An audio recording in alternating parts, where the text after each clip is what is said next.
anyone and everyone. Welcome to Have You Heard About This Case? My name is Sam. And my name is Kelly. Today, we are going to be discussing a case which I think merits a trigger warning right up top. So if you are upset or unsettled by crimes against children, we suggest using your discretion, and we completely understand if you want to skip this episode. Because if you were a kid in the 80s and you drank milk, then you have seen this little boy's face, but you've probably not heard his story. We are going to cover the case of Etan Patz, who was only 6 years old when he became one of the first missing children on milk cartons. Before we hear Etan and his family's story, what question are we talking about, Sam?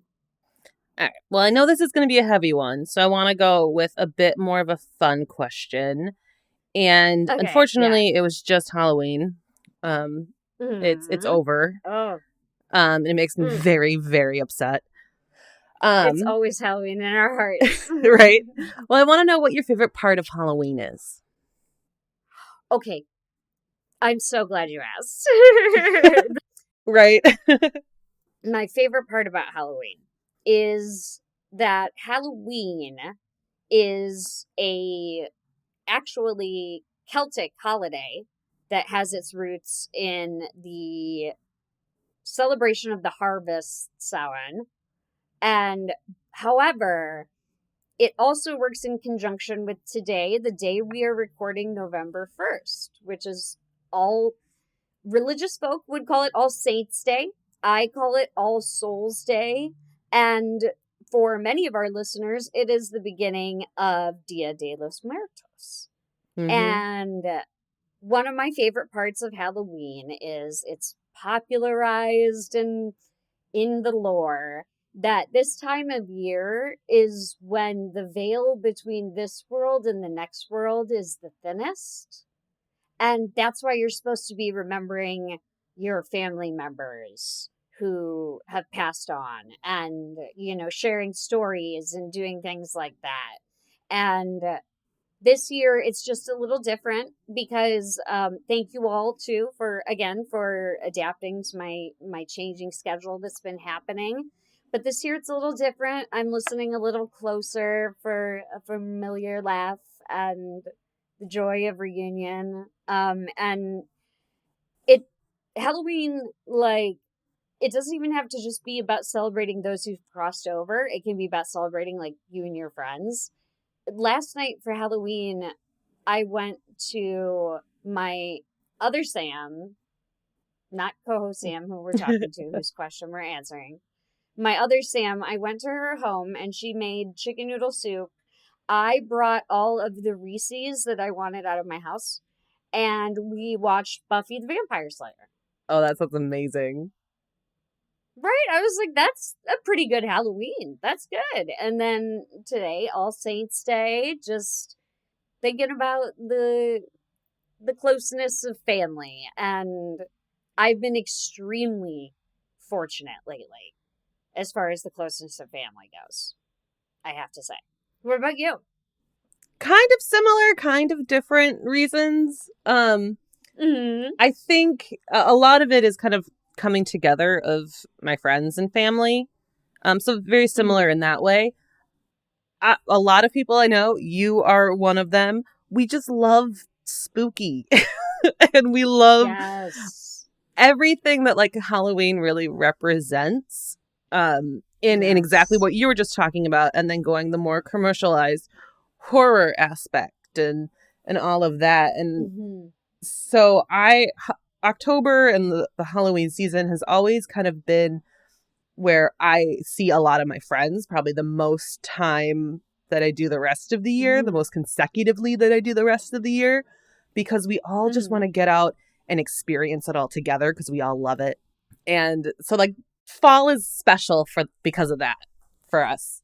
Fall is so great. And it's true. Our coven really activates at this time. And this week in Chicago, I don't know about you guys, but let's just look at a calendar for a hot second. So Halloween fell on a Tuesday. people in Chicago were dressing up this entire weekend. It was the 28th Saturday of October, and Arthur and I rode downstairs to do his business in the elevator with a man dressed as Ken. He had his I Am Kenough sweatshirt on and a single motorcycle glove. It was so good. Oh, that's funny. Like, I was like, oh my God. Like, somewhere, I mean, maybe not, but this man's Barbie is waiting. And right. I'm like, oh my God, if her Ken looks this, he had like high top 80s sneakers, not like high top Converse sneakers, like the ones that had like the padding in the high top. Yep, I know exactly what you're talking about. Yeah, he was fully decked out. And of course he had to have bought the sweater special, you know. Oh, probably. Oh, yeah. And I live for anyone who's like, okay, well, I have a Halloween costume and I'm going to need this real bad. Also, it's a great time to go shopping for home decor. That's true. It's not for some people. Not for some of you. It's not for you. That's fine. That's fine. You don't have to put it in your house. I'm trying to put it in my house. Right. Like, yeah, if you don't want it, I'll happily take it. Like, don't worry. Like, if you were going to throw it on sale or in the garbage bin anyway, give it to me. Like, I want some weird stuff in my house. I have too much weird stuff in my house. Not enough. Not enough. It's once I get more room, it's going to be problematic. I'm okay with that. I support it. It's fun. And I think we've said a couple times on the show that someday we would do like a deep dive of both of our collections, because I have weird stuff, but Sam has like a ton of Beatles and like really cool concert memorabilia. Like, we really do need to do that. Yeah, we keep talking about it, and we even keep talking about like making a TikTok, like previewing it. Right. We just haven't. Sorry, y'all. TikTok is so hard, you guys. I was on chat with TikTok customer support for more than 40 minutes of my natural life, and I'll never get that back. And I'm so sorry. I am so bad at technology, and specifically social media. It's a whole nother language that I just do not know. Yeah, I'm like, I don't know what's happening here, but it's really hard to be a part of. But I will share something. I don't know if I mentioned it on here before, but I'm sorry if you find this offensive or horrific, but you're going to find a lot of this offensive and horrific. So I'm going to try and just give you a light little overview of a couple pieces in the collection. I got lucky enough to go to, there is an oddities market that happens a lot in Chicago. And Sam, I don't know if you've ever gone with me. No, I haven't, but I didn't know there was one. You had to have worked. Like, that had to have been it. Because it was curated by, do you remember the TV show Oddities that followed the Obscura in New York City? No. This is a whole new world to me. Oh, girl. It's on Disco Plus. Don't worry. Oh, I'll have to look. It's the best. Discovery Plus, you guys, they don't sponsor us, but they deliver like Domino's.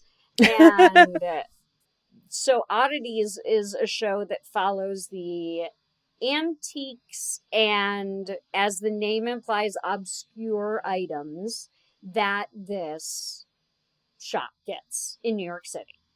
And they have such items that they have a man on staff whose name is Ryan Matthew Cohn.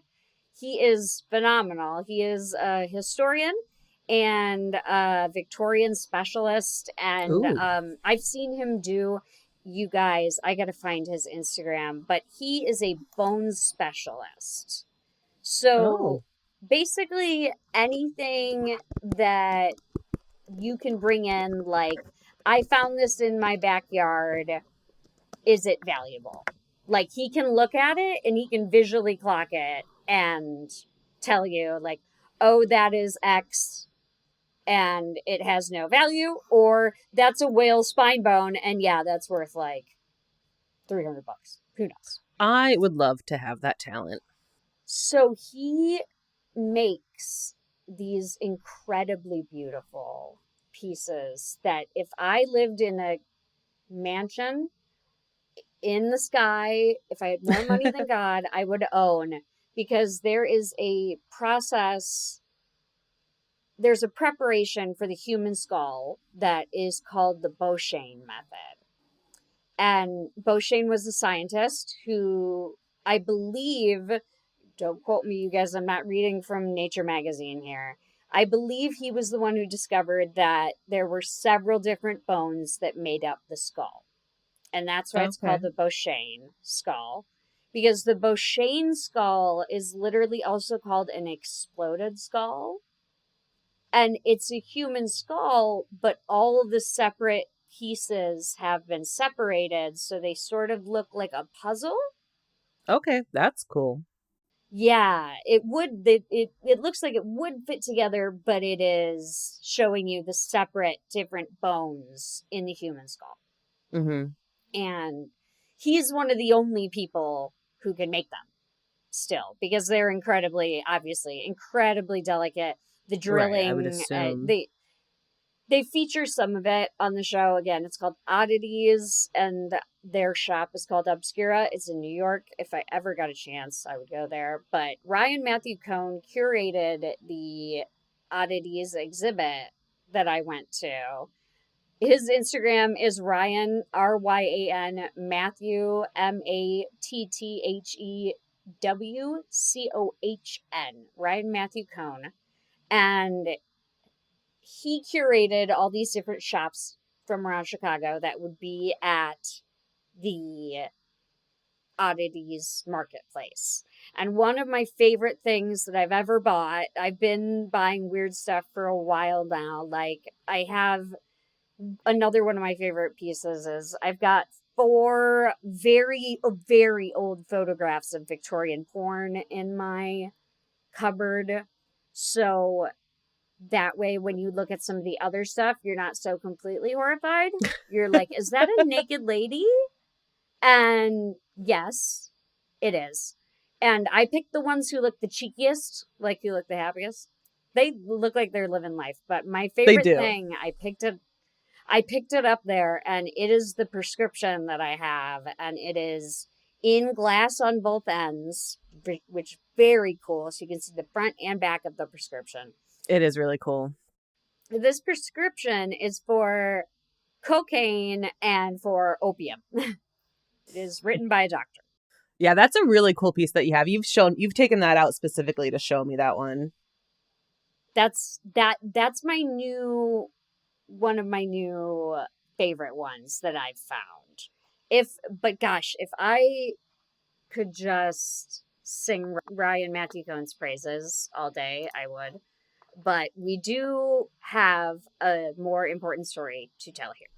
Yes. So, to begin, it was October 9th, 1972, and Julie and Stanley Patz had a son, Etan. Unfortunately, through my research, I have not been able to find much about Etan's childhood.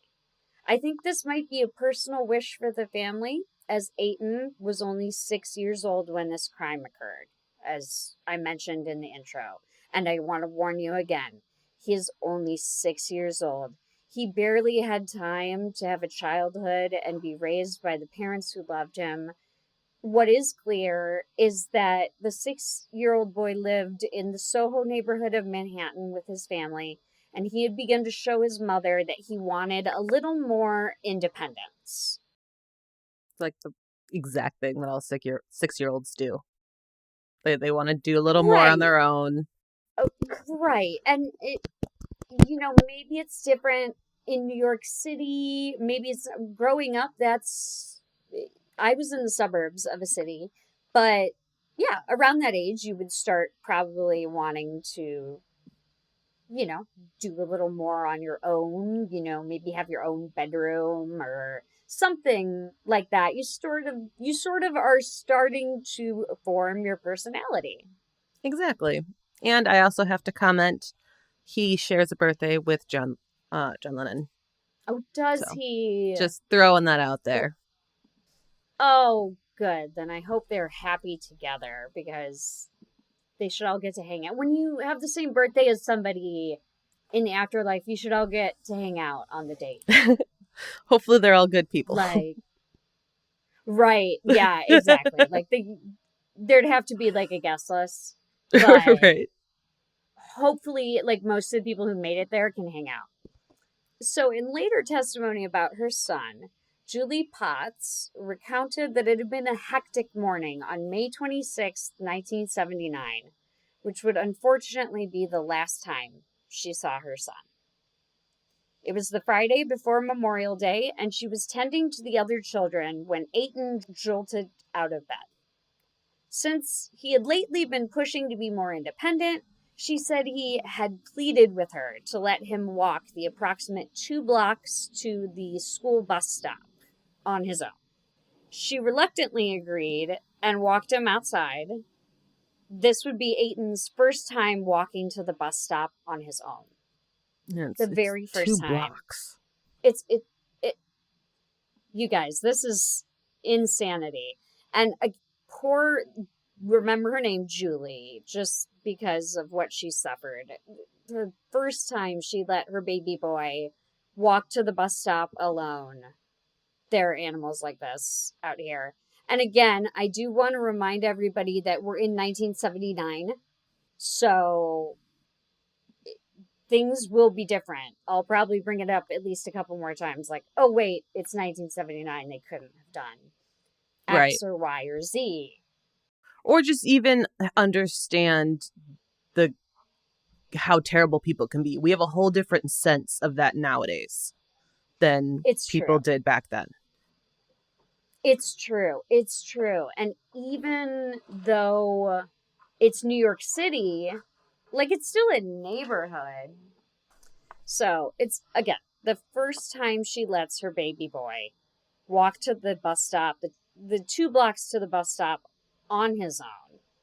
And it is a neighborhood still, even though, excuse me, it's in New York City. I'm not familiar with what Soho would have been like in 1979, but I can say that it was just a neighborhood. It wasn't like a downtown street. It wasn't in an odd area. It was in a very much a residential place with many other children. Otherwise, the school bus wouldn't have run. A very good question that just popped into my head. Unless he rode the public bus. Oh, that's a good question. But you would think if he's riding the public bus, the 2 blocks wouldn't be as nerve-wracking to her to let him go. Right. And I think if it were the public bus, she would have been a lot less likely to let him go alone. Exactly. That's kind of my point, is like she wouldn't let him go alone on the public bus and not go alone to the corner. Right. Yeah. But also, like, I would say I grew up in the 90s. Like, I was not much older than Etan here, going off on my own, riding my bike a couple blocks to my friend's house, or I lived 3 blocks from my school, like just walking or riding my bike to school. Right. Like, I was not much older than 6 years old doing all of that. And that makes perfect sense. Just like we said, you're kind of starting to assert your personality at 5, 6, that kind of age. And I did just Google it. According to the Los Angeles Times, it was a New York City school bus stop. Okay. So clarification. Good. I think that rules out public bus. Because, Etan left his family's apartment at 113 Prince Street prior to school that morning, with Julie waving him off, unaware that tragedy would befall her son. It was planned that Etan would walk the 2 blocks alone to board the bus by himself at West Broadway and Prince Street. That is only 400 feet away from his home and shows a walking distance of 1 minute total. So close. So close. The 6-year-old was wearing, so tragic. The 6-year-old was wearing a black future flight captain pilot cap. Oh. I know. A blue corduroy jacket, blue jeans, and blue sneakers with fluorescent stripes. So very distinctive outfit. I will say. A lot of blue there, so like it might be picked up on. He carried with him $1 that had been given to him by a neighborhood handyman, and he intended to buy a soda on his way to the bus stop. Etan never made it to the bus that morning, and he disappeared on the small walk, seemingly into thin air. Wow. And here's the first time we're going to hit this 1979 thing. Inexplicably to me, though this is 1979, Etan's teacher was said to have noticed his absence in her class, but she did not report it to the school principal. And this blows my mind because every single day we took attendance in our homeroom, though this is the early to mid-aughts, like the 2000s.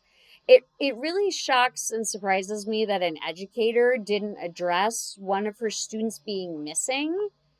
And again, it could just be a 1979 issue. The reason why it's so problematic in the context of this story and is really garbage is it's going to result in the entire school day going by before alarms are raised that Etan is missing. Yeah, I can't imagine that it's like in 1979, teachers just didn't care and reporting wasn't a thing. I feel like that has to be an error. And I know when I was a kid, my mom worked in the front office at my at my school. And she was the one having to like check attendance. She was having to get the calls in from the parents saying their kid wasn't going to be in school. Like that was part of her job. And so I know in the 90s when she was doing it, you absolutely had to report it in. Absolutely. And like now, I mean, if you don't report your kid missing from school or at school, your kid is truant and it's illegal. Like, that's how crazy it is now. But I just, like, the trope of the classroom of attendance going on so long, it makes me think that there had to have been a situation where she had to have sat down and thought, let me take attendance. Oh, Etan's not here. Yeah, or just assumed that his parents notified the school and it hadn't gotten to her or something. I don't know. Like, yeah, I don't know. Because again, this could just be a time period thing. This could also be a poor educator thing. Whichever it is, it doesn't really matter because the entire school day now goes by without anyone knowing that Etan is missing. So sad. And when he never arrived home that evening, Julie Patz became understandably very worried. She then began the task of calling around, which again blows my mind because someone should have notified her. I would think in my 2000s brain or any brain that somebody would say, hey, your kid isn't here at school. During this period of calling around, she talks to unspecified student officials, and Julie's worries would increase as she discovered that Etan had neither made it to school or even to the bus itself. So, again, it's only 400 feet from his home. Right. On that corner, if I'm not mistaken, is this corner store, bodega, whatever you call them, that Etan is going to use his dollar to buy the soda at before he goes to the bus stop. Okay. So he never made it even to the bus itself, 400 feet away. Not good. The Patzes then alert authorities to their missing son. Once officers made it to the apartment, Julie and Stanley Patz, in the devastation of losing their child, also had to deal with detectives at first considering them suspects. And, I mean, now we know that is much, much more common. So that's protocol. It's sort of the first place you turn. But I can only imagine not having done anything and just letting your son walk for 1 minute out of your sight. And then before you know it, the police are at your door potentially accusing you. That has to be so just haunting, because at this point, Etan is missing. Mm-hmm. Yeah, and I think for any parent, even nowadays, when we a lot of us understand that is just what is required to do, that is like the standard protocol when starting the investigation. I think a lot of parents nowadays even get incredibly upset that they're even considered because they had absolutely nothing to do with it. Yeah, absolutely. Absolutely. And I wouldn't blame it, but I do understand it. And in this situation, investigators were able to quickly determine that the parents had no involvement in their son going missing. And Good. Though they were ruled out, I imagine this still caused the family great pain, thinking of the time going by with their son being missing and now submitting to the inevitable questioning to determine if they were as worried as they were, in fact. Right. Like it feels like you're only wasting time. Yeah. That's the thing that is a bummer. There are tons of things about this case that are a gigantic bummer, but we're losing more time. Even more time is going by, and nothing's happened yet. However, that same evening of May 26, 1979, a quote intense first search for Etan began. It included nearly 100 police officers and a team of bloodhounds. These searches for the young boy would unfortunately continue for weeks. Oh, wow. Yeah. Neighbors came to the Patz's aid and started helping look. The police canvassed the city, placing missing child posters featuring Etan's portrait.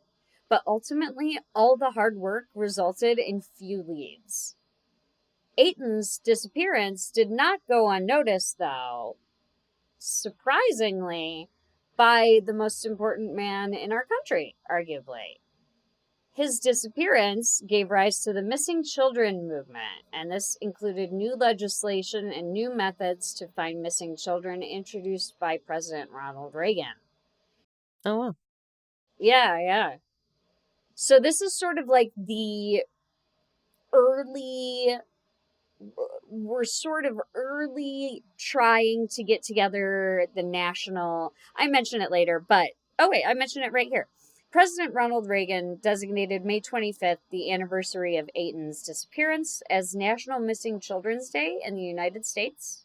And in 1984, 5 years after the disappearance, the National Center for Missing and Exploited Children was founded. Oh, wow.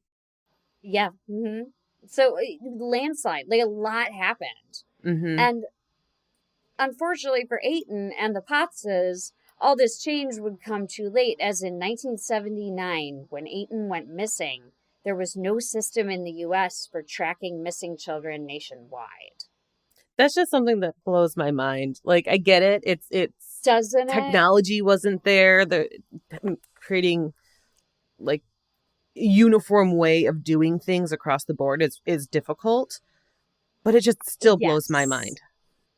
It blows my mind as well. One of the next things I was going to say is, again, this is something that I don't quite understand, and maybe is, again, a time gone by with rules that we don't understand. But I'm familiar, as I'm sure maybe you all are now, with the Amber Alert system that automatically takes effect following a child's disappearance. Mm-hmm. I'm surprised it took until Etan's disappearance in the extremely late 70s for there to be some sort of early nationwide effort. Yeah, and the Amber Alert came from another case where the girl's name was Amber. Yes, and so this is sort of like the earliest attempts at creating some kind of system like that. I don't know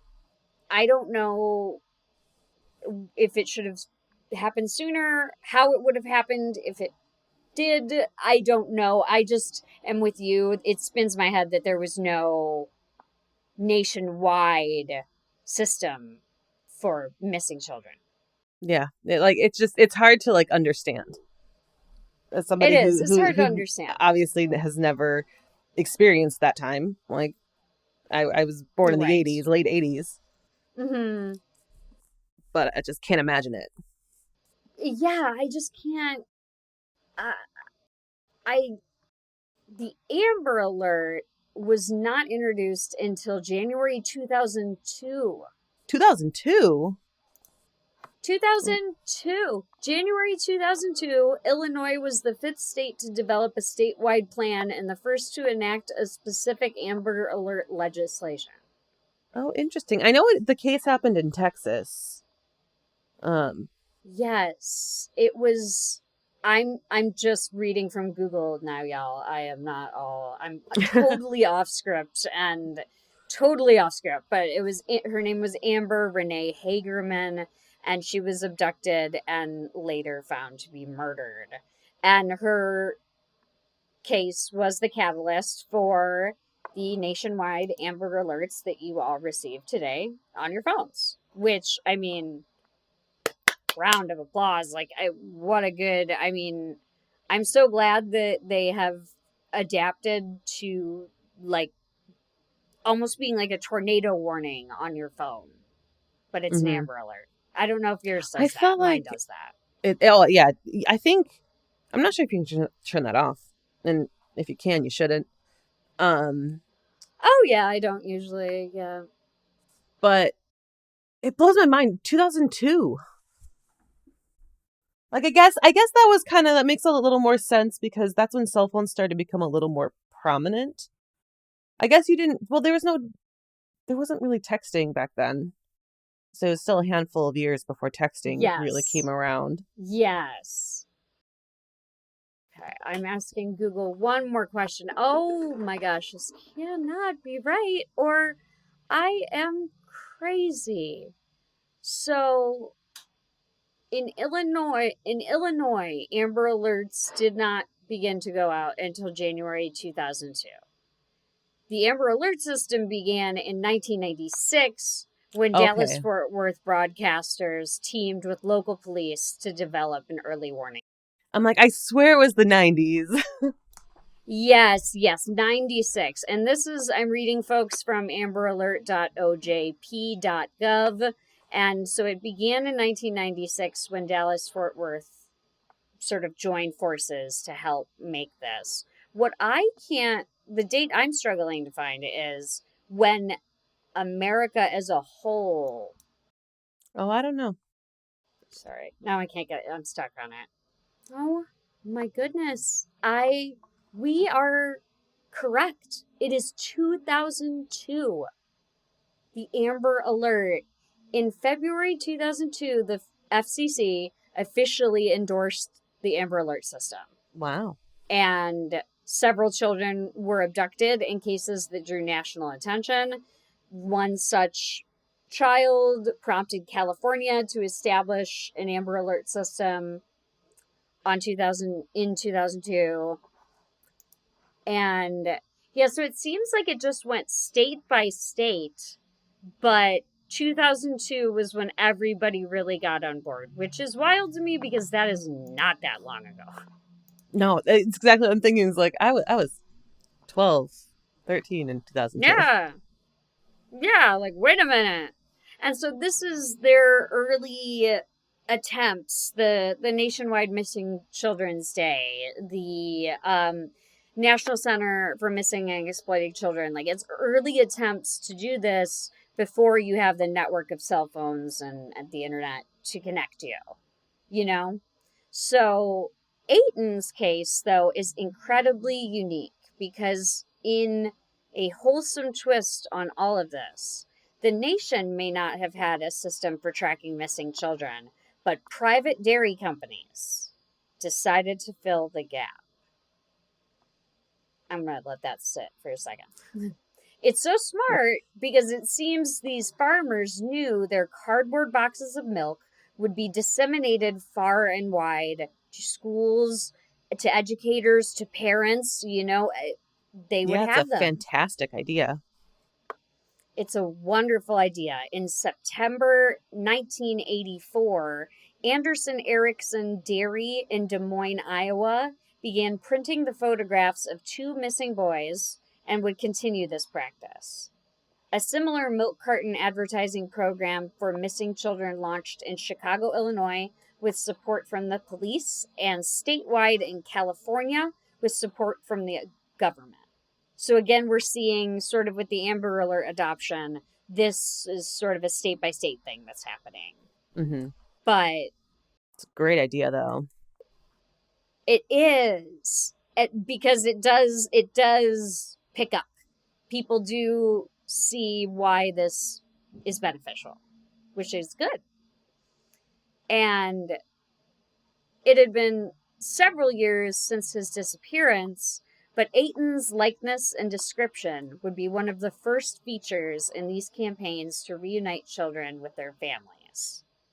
In March of 1985, Stanley Patz decided to get even more proactive to help find his son. Stanley was a gifted photographer, and his photos of Etan were printed on countless missing child posters and arguably began the advent of missing child photos appearing on milk cartons, receiving public attention. So, if you were a child of the 80s, my husband, as you know, the Mad Artisan, little secret, guys, we recorded this once and I screwed up. And my husband heard me telling this story, and my husband said, you have got to say anybody born in the 80s knows Etan's face. He was like, because as soon as you told that story, I knew exactly who you were talking about. So that's how prevalent it was. Like, yeah, Adam, 2023, Adam still remember. He's like, I remember. Like, when those came out, I remember his face. I remember it everywhere. Like, it was again, a very smart idea. Yeah, that's pretty incredible that it made that big of an impact. Because that's the point. Yeah, that's what it's supposed to do. Absolutely. By the time Stanley's photos of Etan were disseminated, 700 to 1,600 independent dairies in the U.S. had begun the practice of publishing photos of missing children. Mr. Potts' images of Etan were also projected on screens in Times Square. Oh, wow. Yeah, in Times Square, like that, and again, we're talking now, I don't remember what year, 1985. That is very early to have like all those video screens showing his image. Definitely. That's pretty remarkable. And in the swell of effort that increased, December 1984 or January 1985, dates are a little fuzzy, the nonprofit National Child Safety Council began a nationwide program called the Missing Children Milk Carton Program in the U.S. that put photos of missing children on milk cartons. Again, so this is really the first national program to get details out of missing children and help to reunite them with their families. Yeah, that's incredible. I think it's what big kudos to Anderson Erickson Dairy in Des Moines, Iowa. Right. It seemed, for all the research I did, they seem to be the very first who did this. And it was already 1984. So they knew like there was no time to waste, which is incredible. Right? Like we have this resource that ends up in almost everybody's hands. Mm-hmm. And what can we do to help? Again, I love it.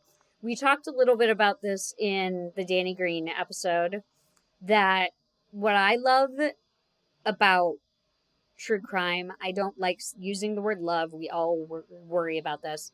But to see the groundswell of a community come together and good people have good ideas and continue to do good things to solve these crimes is one of the things that keeps me reading true crime cases. Yeah, absolutely. Yeah, because they really pulled together. Like, this happened in New York City. They're in Iowa. And in Iowa, they were like, you know what? We have a good idea. Well, and I was thinking as you were talking about Adam, wasn't he in Ohio? And he saw it? Yeah. Yeah. Mm-hmm. He was in Ohio. Yeah. No, he was in West Virginia. Yeah, to see Etan's picture, he would have been in West Virginia. Yeah. Yes. He was in Ohio after. And yes, but you got it. Etan's case, along with the kidnapping and the murder of Adam Walsh, had whipped the public up into a frenzy, with a type of moral panic arising in the form of parents teaching children the common phrase, stranger danger, the idea that all adults not known to the child must be regarded as potential sources of danger. These cases were credited with the beginning of this warning that is still used by parents today. So I definitely remember Stranger Danger. Me too. I was going to say, I don't know if I disagree with Stranger Danger. I still think it's probably a really good idea. It's still probably just a really good idea to reinforce that one. Yeah, when I was in preschool, we had something called safety school. And it was things like Stranger Danger and like understanding what a stop sign is and like that sort of stuff. Yes. That was safety school when I was in preschool. Right. Here's what a crosswalk is. Please don't exit it. Stay in it, and cars won't hit you. This is what a crossguard looks like. And this is the age Etan would have been. Like, just learning this stuff. And his case, and Adam Walsh's case as well, had really, really just, panicked parents. Because, oh, absolutely. Again, only 400 feet from his front door. Yeah, it's just like hard to like really understand that, I feel like. Yeah, I can't fathom it. I can't fathom his poor parents. In 1985, 6 years after his disappearance, Etan's case was received by the Assistant United States Attorney Stuart R. Grabois. Grabois had strong opinions about who could have committed this crime, and he had quickly identified Jose Antonio Ramos, who was a convicted child sexual abuser. Ramos had also been a friend or a boyfriend of one of Etan's former babysitters. Oh, interesting. So he has sort of, an interesting connection here. Sort of strange. The babysitter, which babysitter it is never mentioned. It's never really clarified if he was like actually that babysitter's boyfriend and had a reason to be in the home, or if he was just there. Right. Yeah. So, but Grabois believed he was the primary suspect. At the time of the disappearance, Jose Ramos was 18 and he worked at a local corner store called a bodega by many. In New York and in Chicago and in lots of cities, we'll call it a bodega. And we'll get all excited to show it to you. And you'll be like, this is a corner store. And we'll be like, yes, but. And also, from what I understand, I live in Chicago. And I have quite a rapport with my bodega staff. Like, they're very important to me. And from what I understand, in New York, it's even more of the culture of like you can go to the bodega and the man sees you and he already knows your order. Right. So like if Etan had come into this bodega, it probably would have been like somebody would have remembered something. Right. Like they knew his family, they knew him coming in because they're the neighborhood bodega. Right. Or they may have noticed it because it was out of the norm. You know, he's a very young boy. He doesn't usually come in, you know? So it's these staffs of these corner stores are Jedi and they know many things. He worked there. Jose Ramos is 18 and he works at this bodega. He was employed as a convenience store worker, so he would have interacted with the public. A reminder, when Etan left his home, he carried $1 that he intended to use to purchase a soda at an establishment like this. Because there are several. On every corner, on everywhere you turn, there's several. You know how it is. Right. But this is probably the only one on the way to the bus, in all likelihood. Exactly. This one is extremely close and is on the route Etan would have taken. Grabois was also not picking suspects randomly, as in 1982, Ramos was accused by multiple boys of trying to lure them into a drain pipe in the area where Ramos was living. Oh, wow. Right? A drain pipe? Like, no. Mm-mm. Yeah, I don't want to know what would happen after that. Like, that's upsetting. No. In 1982, when police searched the drain pipe, they found photos of Ramos with young boys who they identified as resembling Etan. Oh, wow. So this drain pipe could factor into it if the only hard evidence I was able to get is that the young boys in the photos resembled Etan. Right, like it wasn't confirmed. Yeah, there's no like conclusive like this was absolutely Etan. He was here. This area is significant. But it is sort of like now become a strange red flag. Right. Like, let's look into this more. Yeah. Yeah, we've got multiple boys. And I've looked for a more specific date, but had no luck pinning it down. So, as the record reflects, in the 1980s, Grabois had his first interview with Ramos. In this interview, and I want to warn you, this statement is graphic. Ramos, remember, Jose Ramos, he's 18. He's 18. And he is working at the bodega where Etan may potentially have been. So I want to warn you that this statement is graphic. He stated on the day of Etan's disappearance, May 25th, 1979, he had taken a young boy back to his apartment to rape him. Oof.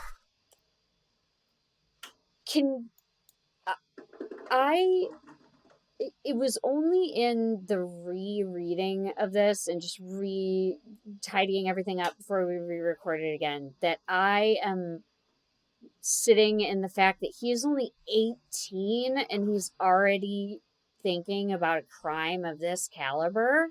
In committing crime of this caliber. Exactly. Like, that is wow. Ramos also stated he was, quote, 90% sure that it was the boy whom he later saw on television. He wasn't even confident. 90%. Exactly. Like, put a pin in that though too. He stated he was 90% sure. He also said it was the boy whom he later saw on television. So we'll put a pin in that because during this interview, the entire interview, Ramos never used Etan's name. He also claimed that he had put the boy on a subway going uptown. This interview frustratingly seemed to lead nowhere, as there were no arrests made. And though there seemed to be little movement, Grabois was not ready to let go of Ramos as a suspect. In 1990, he was deputized as a deputy state attorney general in Pennsylvania to help prosecute the case against Ramos sexually abusing multiple children in that state. He did this to hopefully obtain further information about Etan's case as well. That just, like, you just put him on a subway going uptown. Right.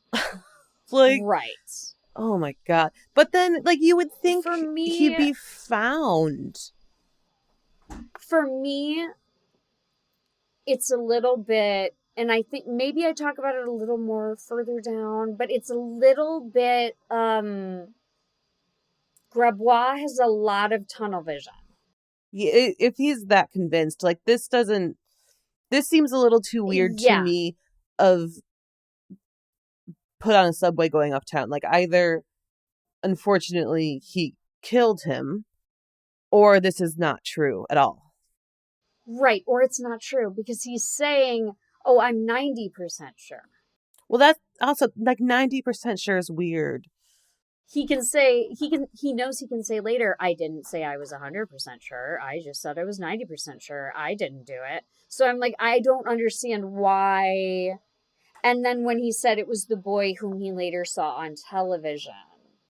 Weird to me, because it's probably weird. Well, I guess he would have known his name probably. He worked at the bodega. He was friends or dating his babysitter. The babysitter. Yeah. Yes. He was friends with or dating one of Etan's babysitters. And Etan lived even closer to the bodega than he did to the bus stop. But, like, what if, like, just the kind of, like, devil's advocate here. Like, yeah, you might have seen him around.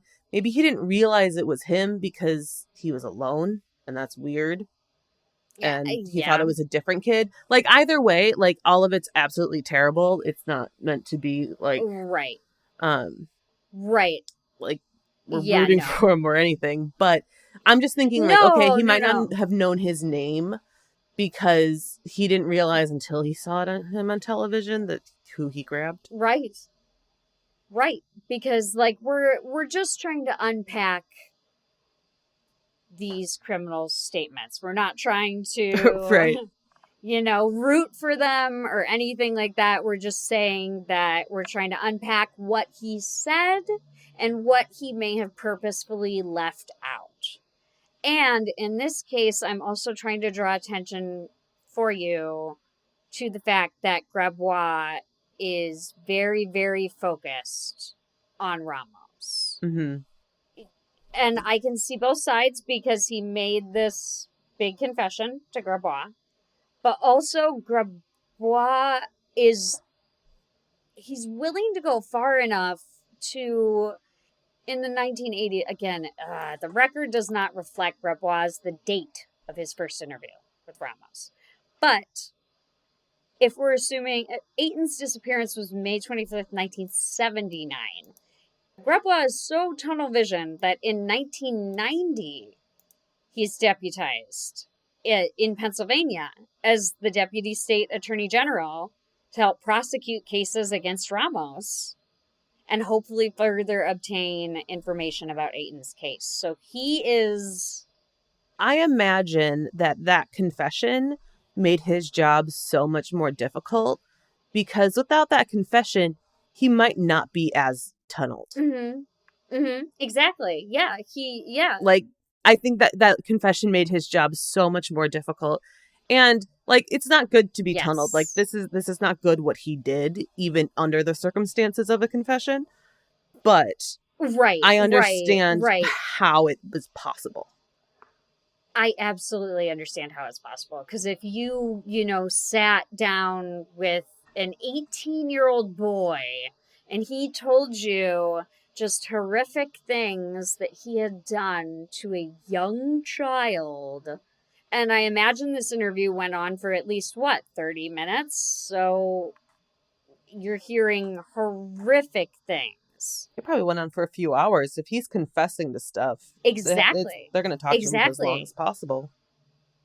Exactly. And so I understand that Grabois probably was like, I heard this from this man's own mouth. Like, I do understand how that happens. Mm-hmm. It's just in this case, we're getting a little tunnel visioned here. And Ramos was incarcerated for these sexual abuse charges that Grabois went to Pennsylvania to become Deputy State Attorney General. He is incarcerated for these sexual abuse charges. And before long, in 1991, a jailhouse informant came forward. And he told Grabois and FBI agent Mary Galligan that Ramos had told him that he knew what happened to Etan. Ramos had also drawn a map in front of this prisoner of Etan's school bus route. He then indicated that he knew that Etan's bus stop was the third one on the route. Interesting. So, yes, so very interesting. Again, this is Ramos, who has sort of a patchy confession and the interest of Grabois and the FBI. So this is, a jailhouse informant, separate person is saying Ramos said this to him too. And for me, what pings is the map, obviously.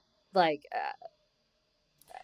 yeah, the maybe you could falsely draw a bus map. I'm not sure. I'm also thinking he worked at that corner shop. He probably knew the general direction it came from and where it went. Probably. And where the school was. Probably.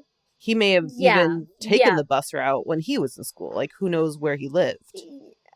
It's true. You're right. Yeah, the thing for me here was that the things keep getting weirder because, like, sure, you may have known the school bus route, whatever, but how did you know Etan's stop was the third one on the route?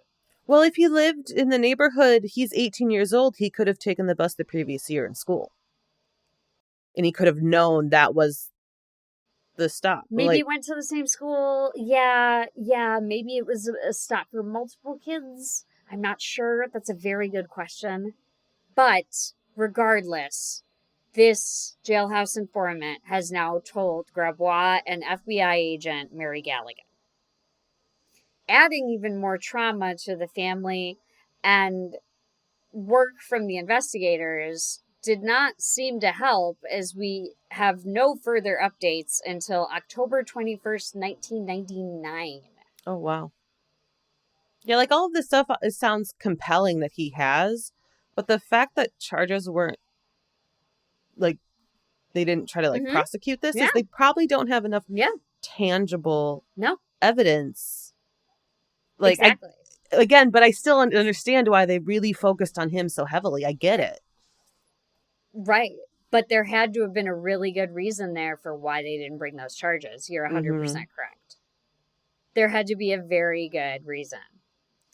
And as we just said, October 21st, 1999. So now it has been 10 years that the Patzes have been trapped in limbo, waiting for any sign of their beloved son. In 1999, in a special feature on missing children, the New York Post reported that Ramos remained the prime suspect in the disappearance.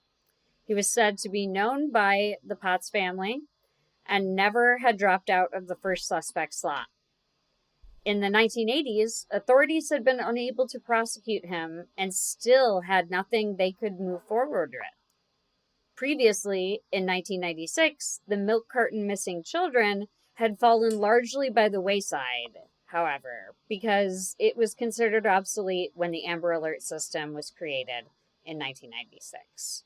So, at this point in time, we finally have what Etan's case needed, a national alert system for missing children. Mm-hmm.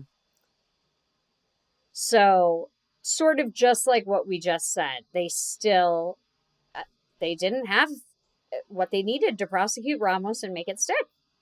Yeah, like all of that's circumstantial. There's nothing that can be argued as fact specifically. Yes. However, the only thing that I will say is a benefit is the fact that he is already incarcerated. Yes, For if other he charges is doing this, and if he also did this to Etan, right, then he deserves to be behind bars, and sounds like right, he's where he deserves to be based on other cases as well. right. And as far as like being worried about your own children and things like that, it sounds like we've got, if not the right guy, then at least one guy who needs to be off these streets and away from these children. Right. And even more tragedy for this poor family. On June 19th, 2001, with no developments in the case, authorities had to determine, though Etan's body had never been found, he was legally declared dead. Also in 2001, the tribute to Etan of declaring May 25th National Missing Children's Day spread worldwide. The International Center for Missing and Exploited Children coordinates the Help Bring Them Home campaign in 22 countries in conjunction with International Missing Children's Day. That's great. I love to see more of that coming together across the world. Yeah, so it's, we didn't have what we needed to help Etan's case as far as the network of communication. We have that now. What can we do now? And it's sad that it had to happen. Like, it had to wait to happen until he was declared legally dead. Right. I would have hoped maybe have seen it a little sooner. But also, I understand the idea of wanting this case, the coverage of this case, to dovetail with your coverage for your campaign to help bring children home in the media, I suppose, is what I'm trying to say. However, none of this would help the Patzes. And in 2004, the family levied a civil court case against Jose Ramos for the death of their child. Ramos was deemed responsible for the boy's death. Oh, interesting. Yes. Wait till you hear why. This judgment arose from Ramos's refusal to answer questions under oath about the disappearance. Oh, well, okay. So, plead the fifth. So he went ahead and just threw that wall right up. The Patzes won the judgment, and they were awarded a, quote, symbolic sum of $2 million, which they have never collected. Yeah, he doesn't have the money to give it to them. He's in prison. No. Ramos has still never been federally prosecuted for the murder of Etan as of 2004. Yeah, there's probably it's all circumstantial. There's nothing that they can really tie it to him. Mm-hmm. Yeah, they just don't have it. Civilly, they do. Which is it's a whole different like burden of proof at that point, civilly versus criminally. Yeah, levy rises dramatically when you want federal charges. Something that's heartbreaking is that every year on Etan's birthday and the anniversary of Etan's disappearance, Stanley Patz would send Ramos a copy of his son's missing child poster. On the back, he would type the same message, simply, quote, "What did you do to my little boy?" Oh, wow. Yeah. I can't imagine the pain that this poor man is in. Oh, not at all. Because especially with the photos going so widespread, they were his photos. He was a photographer. Yeah. Like I can only imagine one day taking a photo of your child and having it be just like a fun, great thing. Like, look at this shot I got of the kids, to it being this horrific thing that hangs over your life. Yeah, and then you're seeing it constantly because it becomes a nationwide campaign. Yeah, he's hurting every day because he's not able to move on from it because it's in front of him. Exactly. And So now Ramos is going to backpedal. And Ramos would later deny that he had killed Etan. He only claimed that he knew what happened, and later he had sent the boy on a train uptown. So again, we're repeating this train uptown story. And he's saying that he claimed he knew what had happened. Meaning, I guess he's trying to implicate someone else who had told him. I do not know. I do not know. But I do know he's repeating the whole thing that he put the boy on the train uptown. If he was put on a train uptown, they would have found him. Exactly. They would have found him so quickly because he would have been an unaccompanied 6-year-old boy. Yeah. At some point, a cop would have come up to him, or a conductor. Right. Yeah, something. There are literal transit cops for this reason. However, Ramos would serve a 20-year prison sentence in the State Correctional Institution in Dallas, Pennsylvania, for unrelated child molestation. On November 7th, 2012, Ramos had served the maximum sentence for his crime, 27 years. Wow. Yeah. I'm disgusted. It's disgusting. 27 years was the maximum child molestation. And then right after this predator was released, he was again arrested on a Megan's Law violation. Megan's Law is designed to make law enforcement authorities give information to the public regarding registered sex offenders. It also requires all states to have sex offenders register and that there be community notification of any and all sexual offenders in the area. So that's right. He was released and immediately reoffended. This man is a dangerous predator. Yeah, that, he needs to stay behind bars, it sounds like. Yes. Because because what you're trying to do is avoid declaring yourself as a sex offender. And you can't do that. That's also against the law due to people like you. Right. And he's only 45-ish at this point? He was arrested when he was 18? Yep. And 27, yeah. That's right around 45? Yeah, he's still more than capable of doing this. He's not a senile old man. Absolutely. More than capable of harming children in the area. And just because the judgment against Ramos had been settled did not mean anyone was ready to give up on what happened to Etan. On May 25th, 2010, Manhattan District Attorney Cyrus Vance Jr. officially reopened Etan's case. With the passing of the decades, new technology allowed them to determine that Patz had been abducted the same day he was murdered. How did they figure that out? It's a very good question. Because we do know, of course, the date of his disappearance. Yeah, May 25th? Yes, May 25th, I believe. We only know that he's been legally declared dead. We've never found a body. Well, that's why I'm like, how can they tell that? I do think it's interesting. Yeah, I think it's interesting that the Manhattan District Attorney is standing by that he had been murdered. They just haven't found the body. And in statistics would agree with that, but I don't know. That just seems so weird to me. Yes, I can't tell you how they came to that conclusion, but I can tell you that it's in the script because I found it to be a strange conclusion to come to as well. Although it does seem like what happened. I would say in all likelihood, just based on statistics alone, that's in all likelihood what happened. Yeah, in all likelihood, that's exactly what happened.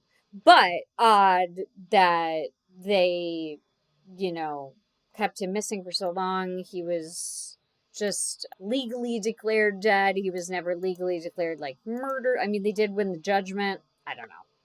But after 2 years of the case being reopened, on April 19th, 2012, the FBI and the NYPD investigators began to excavate a basement in a Soho apartment at 127B Prince Street, which was near the Patz's home. If you remember, they lived on Prince Street. Mm-hmm.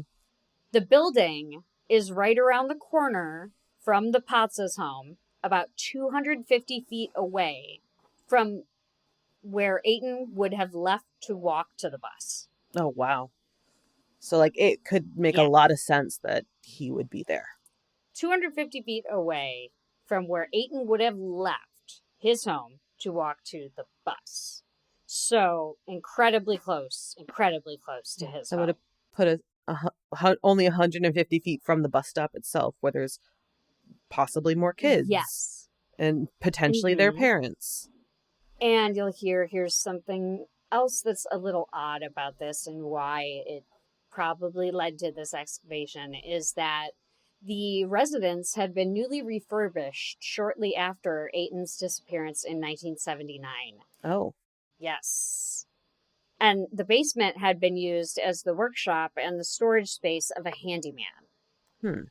The search continued for 4 days, but ultimately yielded investigators announcing that there was nothing conclusive found in relation to the case. Oh. I was hoping that would be a good lead. Right? I know. It just keeps coming. The hits keep coming. And then, however, finally, on May 24th, 2012, the Patzes would receive some news on a break in their son's case. New York Police Commissioner Raymond Kelly announced that they had a man in custody who had implicated himself in Etan's disappearance. Oh, someone new? Yes, someone new. A law enforcement official identified the man as 51-year-old Pedro Hernandez of Mapleshade, New Jersey. He also said that Hernandez had confessed to strangling Etan. Oh. So here we're going to follow the journey. We talked about Ramos, and now we're going to talk about Hernandez. Hernandez gave a written confession to the police. It read in part, quote, "I'm sorry, I choke sick him," end quote. So it looks like he has either misspelled choke or misspelled shook. Right. Not that it's super important. It just does give the manner of homicide. Right. Like it's saying the same end result, but exactly what happened is unclear. Yeah. So exactly what he has admitted to. Yeah. Like what his version of all this is. Mm-hmm. He also gave a videotaped confession. In the video confession, Hernandez claimed that he choked Etan in the basement of the store where he worked after luring the boy there with the promise of a soda. Hernandez said he then put the body in a bag and a box and left it on the street several blocks away. So did he also work at the bodega? I don't believe the same one that Ramos worked at, but he worked at a similar convenience store, which is why I mentioned earlier how many, that there is usually quite a few. So maybe Etan went to a different one. Well, yes, the word they used was he was lured there by Hernandez. Like, could have said on the street, like, "Oh, you want a soda? Come with me. I have one at my store." Right. What I'm guessing is Hernandez walked right up next to him on the sidewalk, as you do in a city, and he maybe said hi to the young little boy, and the young boy was like, "Hi, I have $1. I'm going to buy a soda." And he said, "Really? Well, come with me. I know where there's soda," even though Etan's a child, you know? He doesn't, even though he knows that one store, there's soda there, he's talking to this adult who's telling him there's soda somewhere else. And maybe he's even been to that other store before. Like, that's if he lives in the neighborhood, his family could have run in there before. And maybe even not when he's working, or if he was working, he maybe recognized them. But that's kind of also the same story with Ramos. With Ramos. Yeah, they're very similar there. That's why I felt the need to distinguish them a little bit here at the beginning, because these stories are very, very similar. It's interesting. And yeah, except Hernandez is the only one to get to really the very grim details of in a bag and then in a box and then just on the street several blocks away. Like, even if it's several blocks, you likely walked it there, meaning his family could have been searching the neighborhood. And, like, it implies to me that he left it with the trash and the trash was taken away. Or they would have found him on one of these intense. Yeah. Which is so awful. Yeah. Like, and that's such specific detail that it's a lot more than what Ramos said. He just said on a train uptown, it's like he didn't give too, at least in probably the testimony you could find, just in like the news reports, he says nothing else. Yeah, he said he wasn't even 100% sure it was Etan. And Hernandez was admitting that it was Etan. But it makes you wonder then, is there some other boy that Ramos hurt that day, and still the train uptown is a lie and he did something else to him? Makes you wonder that with his other history and convictions. Because he did, he had a long rap sheet. The New York Times stated on May 25th, 2012, that at the time that Hernandez was charged, the police had no physical evidence to corroborate Hernandez's confession. Which I would say they're excluding his written and videotaped confessions and reporting on lack of DNA or other avenues. Yeah, you need something else that's like concrete, because his confession can even be argued. Right. Exactly. Because the story is so very similar to Ramos's story. Exactly. You literally could have just read Ramos's story in the newspaper and modified it a bit. Yeah, or who knows if it came from a TV show or something even, because honestly, it's just a basic story. Like they have, like Ramos has his train twist, and and Hernandez could have his box twist. Yeah, it's sort of your basic lie. However, this is all about to fall apart for Hernandez, though. As during that same year, 2012, Jose Lopez, a man from New Jersey, reached out to investigators because he believed that his brother-in-law was responsible for Etan's disappearance. Oh. And Sam, who do you think the brother-in-law was? Is it Hernandez as well? A man in law enforcement sights already, Pedro Hernandez. Okay, because I was like, I don't really... We covered this before, but it's been quite a few months, and I don't remember all the details. I know. But I am like... That was mean. It was I remember that, like, shocking me before, being like, is there someone else now? Because they just don't know. Yeah, exactly.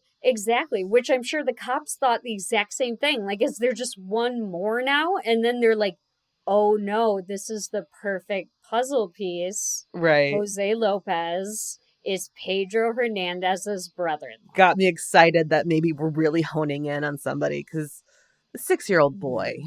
Wait till you hear about this. Oh, because Jose Lopez is a good man. He is a very good man. Because from what I'm about to tell you is ghastly, and a lot of people who would be put in a situation like this would be too afraid to call these investigators. I'll tell you that much. And Jose Lopez was not afraid. He said, I think my brother-in-law had something to do with this. Because in a shocking example of deception, there were statements from Pedro Hernandez's sister, Nina, and one Tomas Rivera. Tomas Rivera was the leader of a charismatic Christianity group at St. Anthony of Padua, a Roman Catholic church in Camden, New Jersey. This is about 2 hours driving away from Manhattan. Okay. So it's a little bit of a distance, but feasible. Exactly, but they have a statement from him. Rivera indicated that Hernandez may have publicly confessed in the presence of fellow parishioners in the early 1980s to having murdered Etan. And this is what, 2012? This is, yes, 2012. Oh my yes. God. Yes.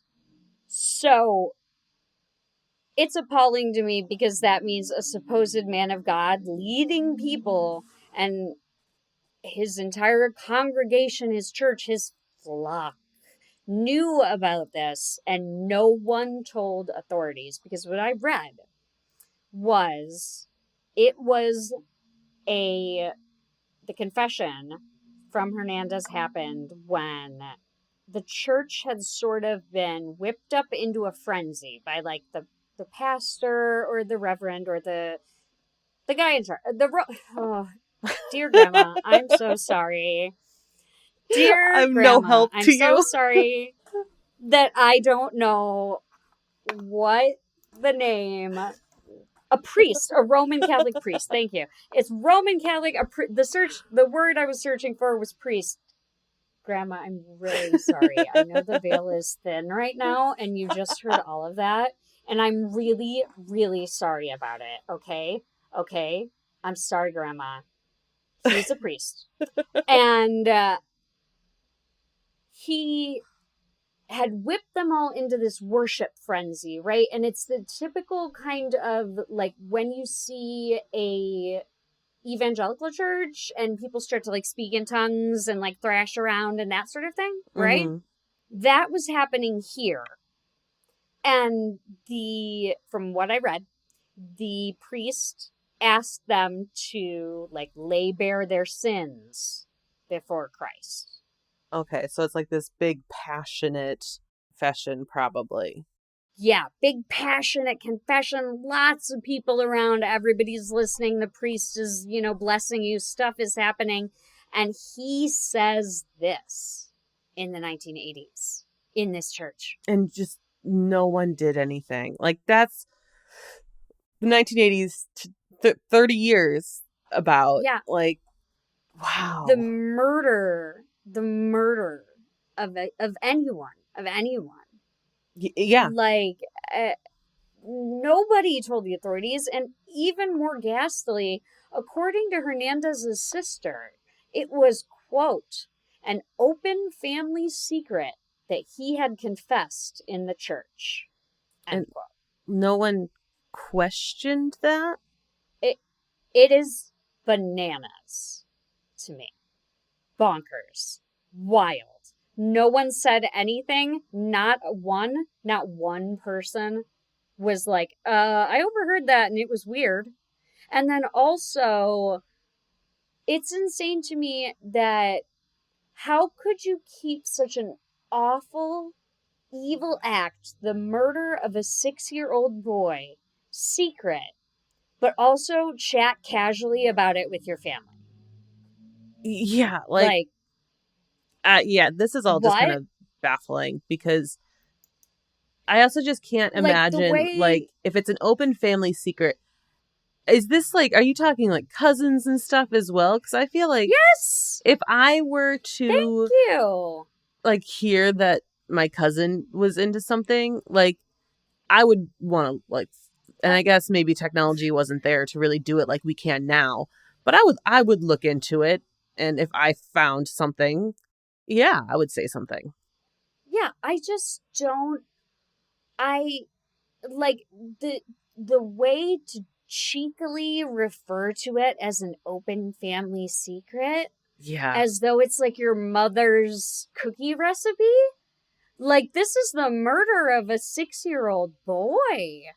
I don't care if it's your brother, Patrick, if you're listening and you kill a 6-year-old boy, I'm going to narc on you faster than you know what to do about.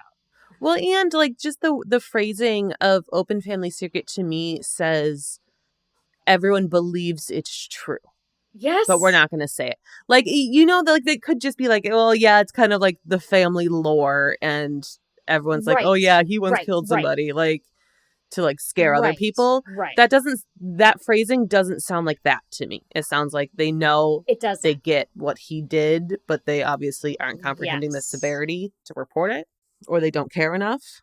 It sounds like they all know how very severe this is, and I don't know who.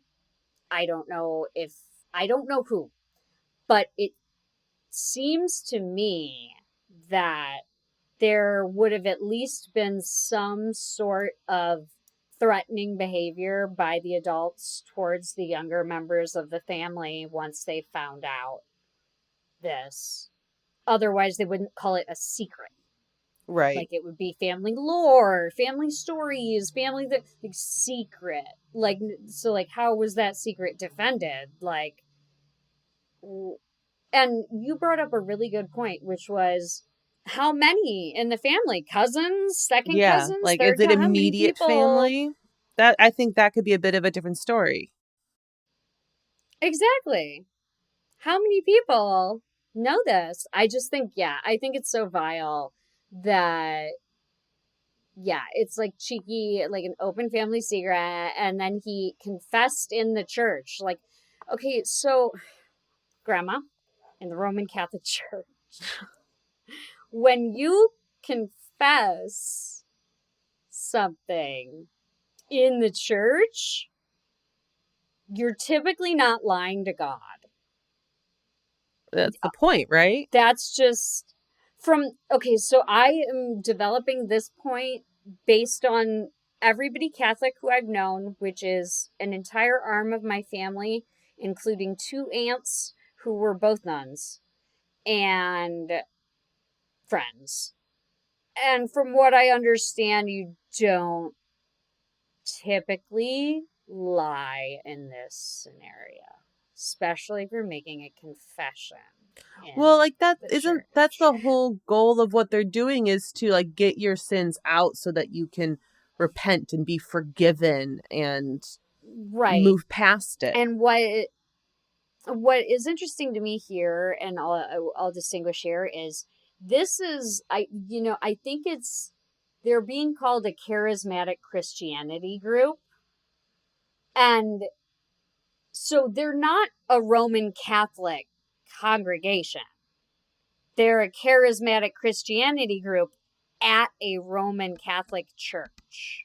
Okay, so they can really kind of be their own organization that could be similar or very different.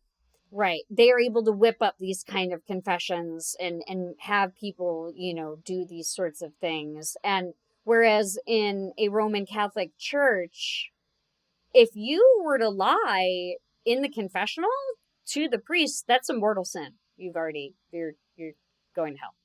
Well, that's what I thought, and that's what I thought. Like I was saying earlier, is like your whole goal Yeah. is to not lie. The whole point of it Yeah. is to be forgiven afterwards, and you can't do Right. that unless Exactly. you tell the truth. And so, like, there's consequences for that. Yeah, if you lie in confessional, you've violated the sanctity of the confessional and you have committed that, which is considered a mortal sin. Grandma, I think that's the case. Uh, I'm sorry that I'm not positive. However, I do know that most people who go to church don't go there to lie to God. They go there to get a little relief from God. On November 14th, 2012, Pedro Hernandez was indicted by a New York grand jury on charges of second degree murder, a class 1 felony, and first degree kidnapping, a second class 1 felony.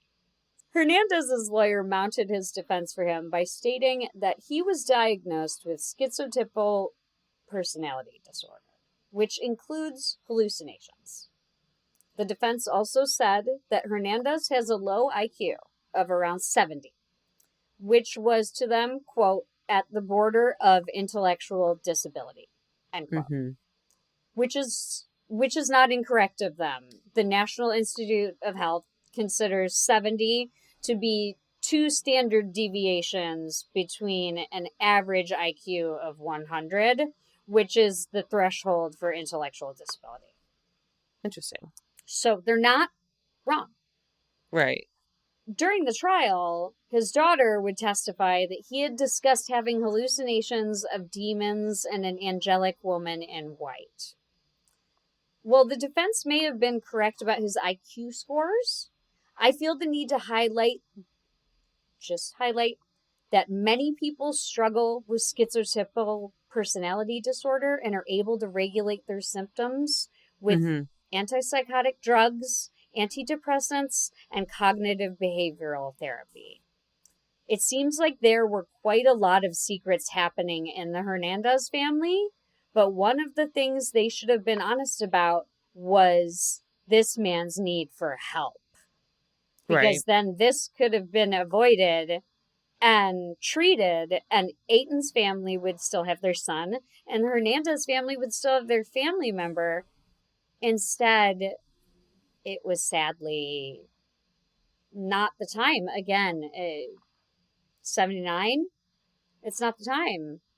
The average person wasn't as educated it was different on that sort of stuff. And there was such a terrible stigma associated with it as well, that it was often hidden. Especially stuff like this. On December 12th, 2012, 33 years after Etan's disappearance, Hernandez officially entered a not guilty plea to the charges of murder and kidnapping in New York court. In April of 2013, Harvey Fishbein, Hernandez's legal aid criminal defense lawyer, filed a motion to dismiss the case. Fishbein cited that Hernandez's, quote, confession in one of the nation's most notorious child disappearances was false, peppered with questionable claims, and made after almost 7 hours of police questioning. So he's basically saying he just, said it in the moment, and that's it. Basically, I think what he's getting at here is that it was a coerced confession. Right. I think. Yeah. However, the next month, the New York Supreme Court Justice Maxwell Riley ruled that the evidence was legally sufficient to support the charges against Pedro Hernandez and that the case should move forward.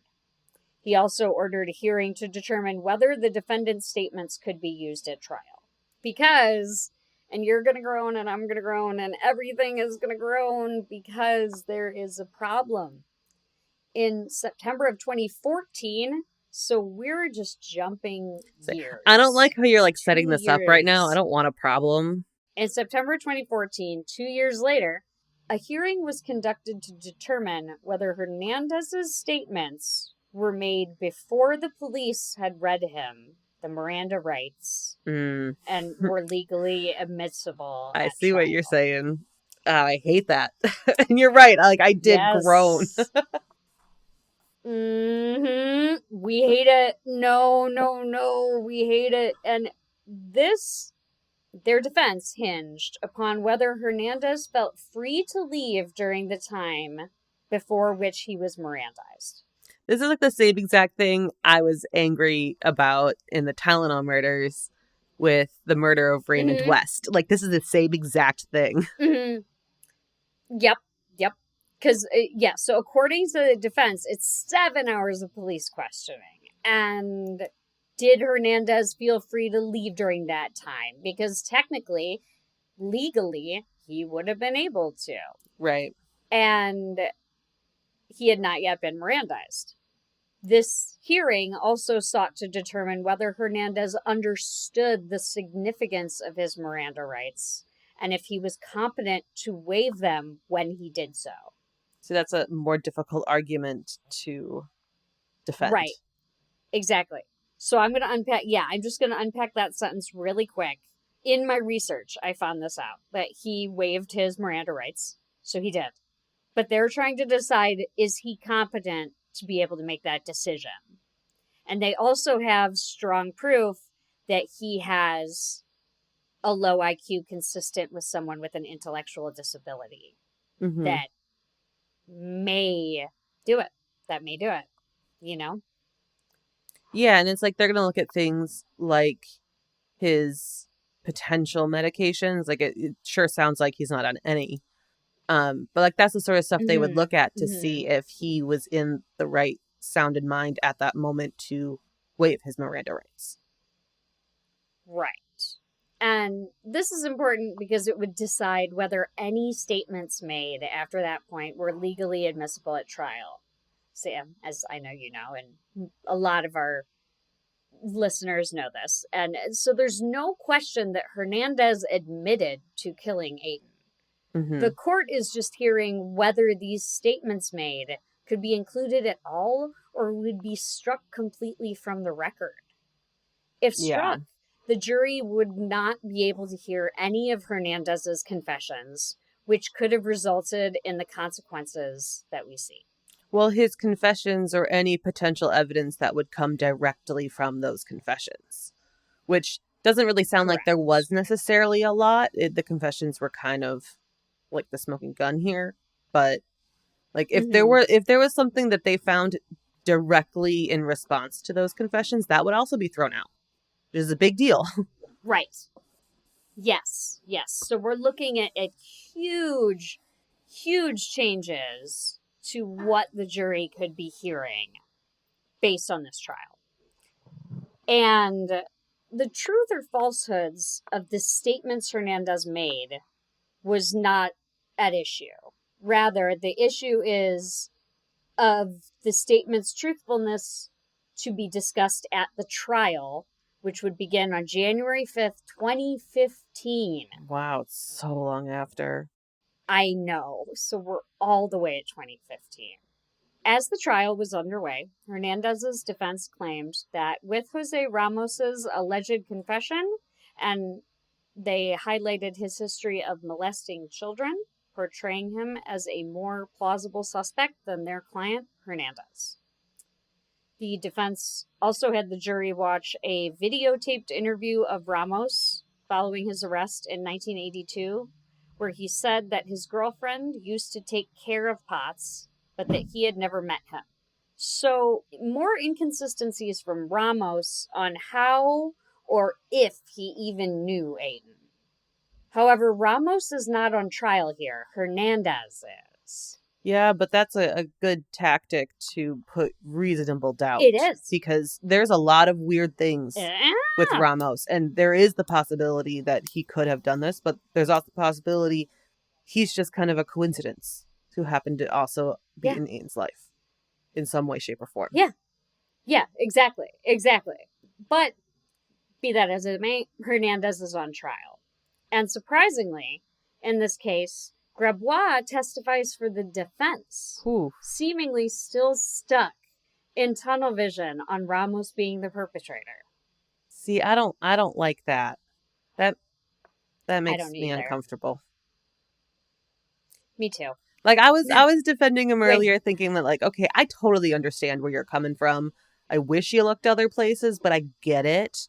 Right. This is a step too far, in my opinion. Yeah. Here we go. In court, as a key defense witness, Stuart Grebois testified to locating Ramos in prison after learning he had ties to a woman who was once used by the family to walk Etan home from school during a bus driver's strike. This is plausible, but again, is not backed up by anything and is part of the story that Ramos has often changed. And so that we're assuming that is the babysitter walking him home during the bus strike. Correct. The alleged bus strike. Bus driver. Yeah. They didn't determine that there was an actual driver strike? Not to my knowledge. Interesting. Because that would be really interesting. Is like how was that determined?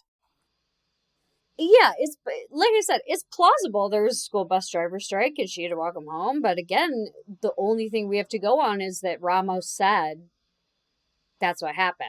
And right, Ramos it's confession versus confession. A liar. At this point. Exactly. And Grebois went on to testify that Ramos, quote, froze and got tearful and said, "I want to tell you all about it. I want to get it off my chest." Ramos claimed in his interview with Grebois that was heard by the jury that he encountered Etan in Washington Square Park in Greenwich Village on May 25th, 1979. The next statement he will give is also graphic, so this is a fair warning. Hit 15-second skip. He lured the boy to his apartment to try to have sex with him. However, it should be noted that Washington Square Park is a 6-minute walk from Etan's I was apartment. just thinking, like, I'm going to ask you that at this next little, like, pause. Like, yeah, I need to know this. Oh, don't worry. Here we go. Washington Square Park is a 6-minute walk from Etan's apartment, and the young boy would have had to turn and walk 4 blocks in a different direction than he would have known to end up there instead of on his school bus, which he knew the way to. Yeah, and he's saying he specifically ran into him at this park, not that he took him to this park. Correct. Yeah, see, that's where it doesn't make sense. The word used, yes, the word Grabois used for the jury was that he encountered Etan. Yeah. There. So Etan somehow, mysteriously, even though he is a 6-year-old boy who probably only knows the routes to a couple places, he somehow decided, forget it, and walked 4 blocks in a completely different direction, knowing nothing that way and not knowing what was going on, to have ended up at Washington Square Park. Right, like I could understand the argument a little bit more if it was like just past his bus stop. Like, what if he didn't make that turn exactly where he needed to? He walked 1 extra block and then turned. Like that, or something where he like would have gone past it and is like, I'll find it. Like, it has to be on this route type of thing. I could get that happening more, but going the wrong direction is weird. Yes. He would have had to go a completely different, like he would have had to turn a different, he would have had to make. Yeah. I don't think he would have done that. Place. And I don't think he would have either, yes, because he knew his bus stop. Yeah, and I don't think that you are of the mindset of like, you know, like every little kid kind of has their moments of like, I want to run away. I'm going to go to the park. Right. And I don't think he's at that age to really be having that either. I think he's a little young for that. I think he's still like 6 years old, drunk on independence, you know? Like he's still like, oh my God, I get to do this all by myself. Right. And there's probably like even anxiety involved with that and like wanting to do it right. Right, exactly. So Etan, sorry you guys, I'm from Ohio. Etan would have wanted to do this whole thing right so he could keep getting this independence from his mother. Yeah. So it doesn't really make sense that he would walk 4 blocks in a different direction. Yeah, I don't get that. So this is also another version of the story told. Ramos had never brought up Washington Square Park before. This is the first time he brings it up. In the 2015 trial, Ramos told yet another story, telling the court during questioning that he had never encountered the missing boy. He even complained in recent years about being linked to Etan's disappearance. You did that Ramos yourself. refused requests. Yes. Ramos refused requests to be interviewed after Hernandez's arrest. He even stated that he would invoke his Fifth Amendment rights to not speak if called to the trial. There's a lot not there. He there's a difference of, yes, I admitted this. I truly didn't do this. I'm sorry, which I still would very much understand if that's not accepted, versus I never said this. Right. Yes. I never even encountered him. And yet, you told Grabois that you really wanted to get it off your chest. You really had to tell him about it. Yeah, I don't agree. And then to complain, just like you said, he put himself there. To complain about being linked to Etan's disappearance, well, then you shouldn't have made a full confession. Like, it does make me wonder how long he was being questioned. And, like, that whole like conversation of a coerced confession, like it's interesting, and it's not necessarily unfounded if we're having two people confess to the same crime. 2-3 hour long conversation. It could have been a 10-hour conversation. Like, that's interesting. Right. Two people confessing to the same crime so brutally. A coerced confession wouldn't be the craziest thought. No, it wouldn't be. And there's also, it would be remiss to not mention that I believe earlier in the script it was we don't have a date when Grabois first interviewed Ramos. Yeah, it just said early 80s. Yes. However, the Reed technique, I'm not sure when it rose to power, but it is the method that law enforcement officials would use. I don't know if it's currently under review. I don't know if it's... I don't think it's typically being used from... I actually fairly recently heard about this in a podcast. Yeah. It's like state by state and department by department that's determining whether... Yeah. But a lot of departments are moving away from it, from my understanding. That's good. Because the Reed technique, if you don't know what it is a method which a law enforcement official uses to coerce a confession from you through questioning you for an extremely long period of time. When I worked with exonerees, there were people who had been questioned for days at a time and told that they could leave if they would just admit to the crimes and that sort of thing. So I don't know where we're living in the Reed technique as far as Ramos, because we don't have a time clock on how long he talked to these investigators. Right. And like, if I remember right, I was listening to Crime Weekly, and they're the ones who were talking about it. And one of the hosts is a former investigator. And so I remember him making a comment saying like, well, the Reed technique, it worked, but it worked too well. That's why we no longer are wanting to use it. And I remember that like sticking out to me. Like, that's a good way of putting it. It works too well. It's not supposed to work like that. Correct. It's not supposed to elicit wrongful convictions, which the Reed technique was doing, which is why, just like Sam just said, stuff is starting to move away from that direction. And I will say that I worked on a show with an exoneree. His name is Juan Rivera, and he made a confession to Chicago police after being questioned for, I believe it was 2 days. And he was given only water and told he could only go home if he confessed to the murder of this young girl. And then he spent 20 years in prison, and DNA exonerated him, and he just received the largest payout of any exoneree in Illinois history. Wow. From the state. Yes, so that's how serious the Reed technique is. It put Juan Rivera away for decades. And in May of 2015, the jury had heard all the relevant testimony, and after 18 days of deliberation, the case resulted in a mistrial because of a hung jury. Yes. It had been deadlocked 11 against 1 juror who declined to convict.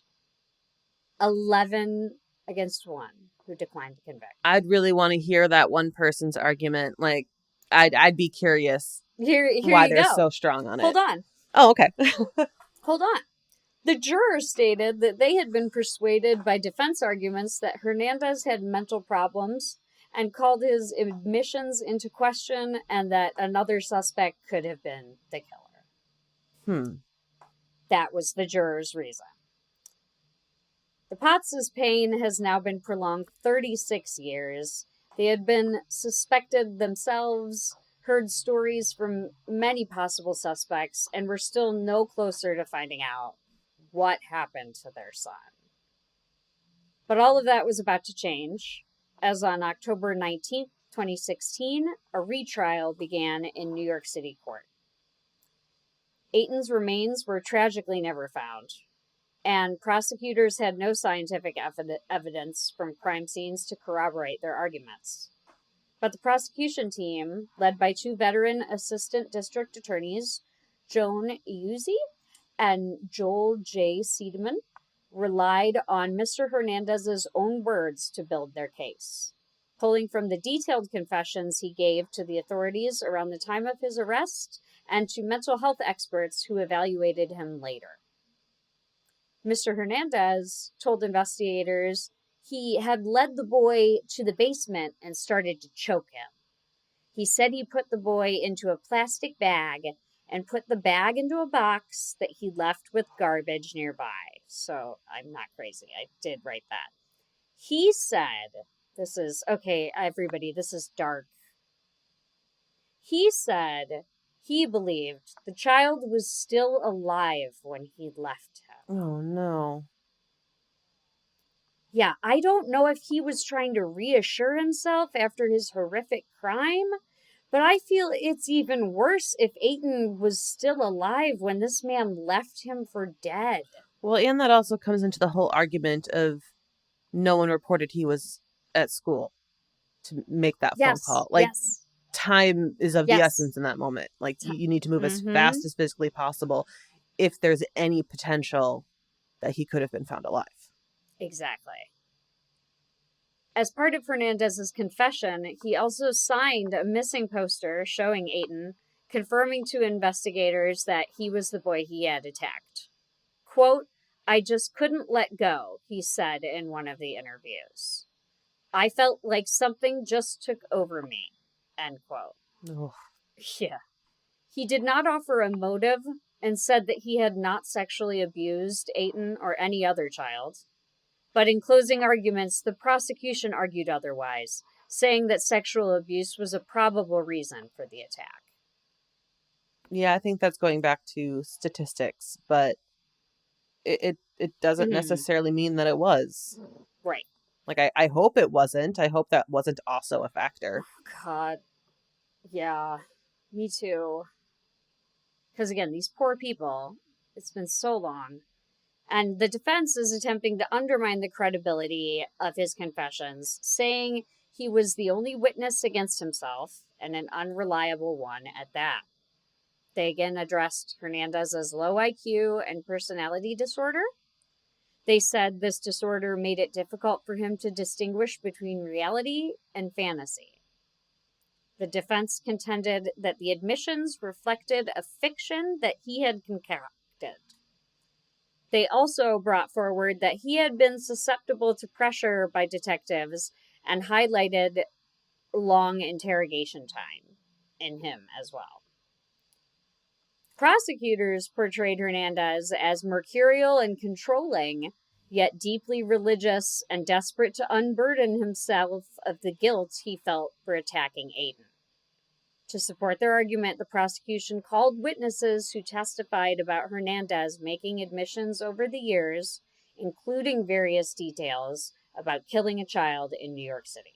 Yeah, I think that's one of the big things that makes it different from Ramos's confession is the fact that he confessed to multiple people in a public setting. That makes such a big difference. And in a public setting when it is like your only reason for speaking up is to tell the truth and relieve yourself of the sins. Like, I think that speaks volumes there in his confession over Ramos's. I agree. The prosecution also highlighted witnesses for their case, one being a member of the congregation we discussed earlier, who testified that he fell to his knees in tears, saying he had attacked a child.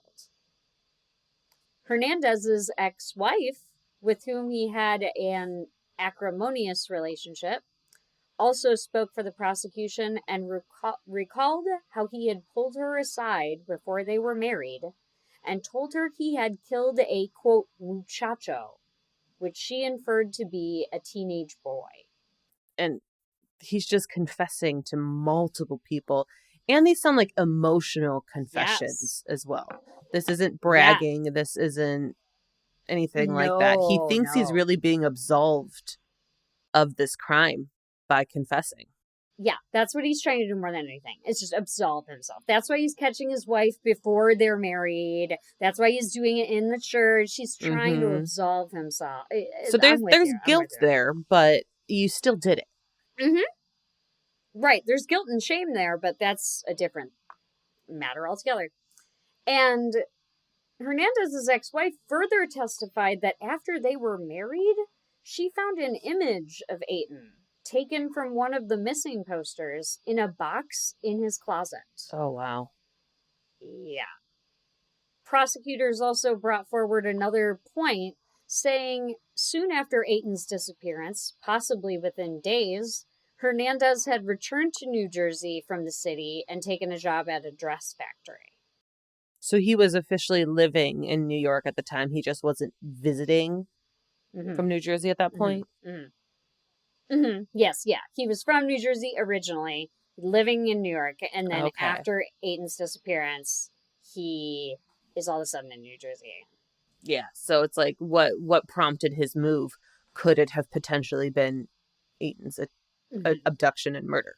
And the testimony being over, it was now up to the jury to decide. A juror recounted that at the start of deliberations, they were, quote, majorly divided. They shared that the confessions and testimony about Mr. Ramos were among the major points of discussion. It was said, quote, we all had different hang-ups. It's not a black and white case. There's a lot of gray. I agree with that. Ultimately, on February 14th, 2017, 38 years after Etan's disappearance, the jurors agreed with the prosecution's arguments that discredited Ramos as a suspect and found that the defense had not raised enough doubt. After 9 days of deliberation, the jury found Hernandez guilty of felony murder and kidnapping. Chillingly, Mr. Hernandez, who stared forward blankly through much of the trial, showed little emotion as the verdict was announced. I fully understand why that took 9 days. And I also think they made the right decision based off of his reaction alone. I do too. Further describing their process, a different juror called the defense strategy, quote, spaghetti on a wall, tossing out numerous theories, kind of funny. None of which stuck for them. Yep, exactly. You know, they meant it exactly how they said it. None of it stuck for them. The juror said that he found Hernandez's confessions credible, and though he believed he may have a personality disorder, none of the experts who testified convinced him that it could make him confess to something he invented. Yeah, see, I think that's such a great argument of like, he could truly have personality disorders, and based on everything else that we know, there's a high likelihood that he does. We won't know until he's officially tested, but did those personality disorders actually influence the crime? No, it doesn't seem like it did, and so they have to make that different distinction between the two to get the conviction that they did. Exactly. And he went on to say, this juror, they said, quote, it didn't make him, Hernandez, delusional. We think he could tell right from wrong. He could tell fantasy from reality. Exactly. End quote. That's the juror, yes. The defense immediately declared their position to appeal with grounds, quote, too lengthy to start to list right here. Just awfully convenient. Yeah, I think that's a pretty common thing to do. Appeals happen immediately, typically. Yeah. Fishbein also said, Fishbein is Hernandez's court-appointed attorney. He said, quote, we're confident we'll be back here someday. Unfortunately, in the end, we don't believe this will resolve the story of what happened to Etan back in 1979. I think that's another very, very typical line. Agreed. Like, there's not much behind it. No, he's throwing out what he needs to say, I'm going to keep this on my desk, and I lost, but I didn't lose. Right. After the trial convinced them of Hernandez's guilt and Ramos not being responsible for their son's death, the Patzes had the 2004 judgment against Ramos dismissed. Which, I think is really, really big of them. Yeah, I agree. I think because they could have not. And he is still a predator, a child predator. But the Patzes were big enough people to say, but he didn't kill our son. Say this is important in my opinion because we need to trust our justice system, and there's a lot of flaws with it. There's a lot of issues with it. We will not get into them here, but there are some major flaws with it. But there's going to be a lot less flaws, and they're going to be a lot easier to correct if we have people doing this more frequently, where it's like, okay, Right. It's been determined you're not responsible. Right. Even though this is civil court, not criminal court, there is a difference. We're still going to withdraw this. You do not deserve to have this on your record. No, yeah. And even though they never collected anything, they did like a symbolic sum, like they still were like, no, like he didn't kill our son. Yeah. So I think that's very big of them. And on February 28th, 2017, sentencing for their son's true killer was scheduled, with Hernandez facing 25 years to life in prison. However, Hernandez's attorneys were granted a delay in order to challenge the verdict. No new sentencing date was set. Oh no. On April 18th. Oh no, it's good. Because they were granted a delay in order to challenge the verdict, and then they brought no challenge. There was no sentencing date. There's not much to challenge, but that's normal. Again, they're going to do what they can. Exactly. On April 18th, Hernandez was sentenced to 25 years to life in prison for crimes against Etan Patz. Stanley Patz was quoted as saying, "The Patz family has waited a long time, but we finally found some measure of justice for our wonderful little boy, Etan." I'm glad he sees it that way. Exactly. Mr. Patz, who sat through every day of the trial, carrying his own cushion to use on the courtroom's hard wooden benches, said that he had called his wife, who was not at the courthouse, and that she had cried at the news. A further quote, I'm really grateful. This jury finally came back with what I've known for a long time," he added. That this man, Pedro Hernandez, is guilty of doing something really terrible so many years ago. End quote. Yeah, if I were him, I'd be right there as well. I fully understand being there every single second of it, and then having the ability to call your wife and share that joy, even though you're not in person. Right. Like that's a huge moment. The tragedy that their child was so young that they were both still living to see a verdict that took this long, right, is wild to me. I'm very glad that you both got to see justice done, but that's not how the rule of nature should work. You should not have to bury your 6-year-old son and go through years of court hearings, only to finally get this outcome. I am really glad that this murder has been ascribed to someone, and that I think they have the right man in jail, and that the family has some peace, but I lose track of what my point was. Just the length of time, just the fact that the length of time. It took so long to get to this point. Thankfully, they got to it within their lifetime. Exactly. And all the media attention that swirled around Etan's disappearance has been credited with an increase in public awareness in the problem of child abduction. This is also said to have led to fewer parents who are willing to allow their children to walk to school, photos of missing children being more widely distributed, for example, on milk cartons, or now Amber Alerts, and the concept of stranger danger still being promoted. Pedro Hernandez escaped justice for 38 years in the abduction and murder of Etan Patz. All 38 of those years should have been lived by Etan with his family, But instead, they were denied that justice while it became his family's dirty secret. Yeah, that just makes me feel uncomfortable. Dirty secret. I hate that so much. It's awful. It's awful. It's awful. And confessions before multiple people, never leading to anything concrete, because a full house of worship and a family system were determined that this man deserved their trust, despite his many warnings that he had harmed Etan. I think it's egregious, and the only hope that I have from this story is that Stanley and Julie were both able to witness their son's abductor and murderer face the charges he rightfully deserves. Mm-hmm. And they were given the peace of seeing this happen. Right.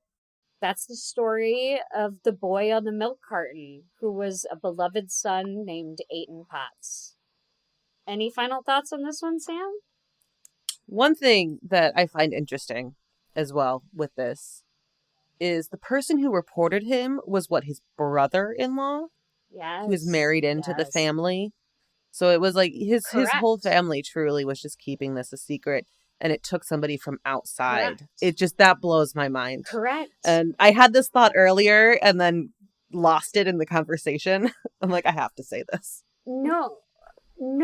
That's why I said, like, Jose, I believe his name is Jose Lopez. I believe I'm not crazy. Mm-hmm. And he was trying to put together what to say about him. And all I could think to say was he is a good man. Right. Because this whole family was ready to keep this. And he was like, no, that's not okay. It's not all right. It's not a dirty little family secret. It's murder. And without him coming forward, they wouldn't have linked him in another way to this case. Right, exactly. Like he might not have known at all that his brother-in-law was actually involved in this, but once he saw the news coverage, because he was being talked to, like that could have just put up that red flag that brought him forward, which was an incredibly important piece of all of this. Jose Lopez was the name. If that's not what I said before, that's what it is. It's Jose Lopez. And so he was married into the family. And without him, who knows? Yeah, I'm so glad he came forward. And I think that's such an important thing as well. And we've talked about it before, is this turned out, as we were saying, like, we're so happy that the parents got to see resolution. We wish it came a whole lot earlier, but anyone coming forward at any point has the opportunity to give resolution like this. And I think that's incredibly important to recognize as well. Absolutely. You're so right, Sam. But I think that is all that we have. So thank you all for listening to Have You Heard About This Case? If you liked this episode, please leave us a review on Apple Podcasts. You can find us on Instagram at Have You Heard About This Case Pod, on TikTok at HYHATC, or you can email us at haveyouheardaboutThisCase@gmail.com. Thanks, and we'll talk to you later. Bye.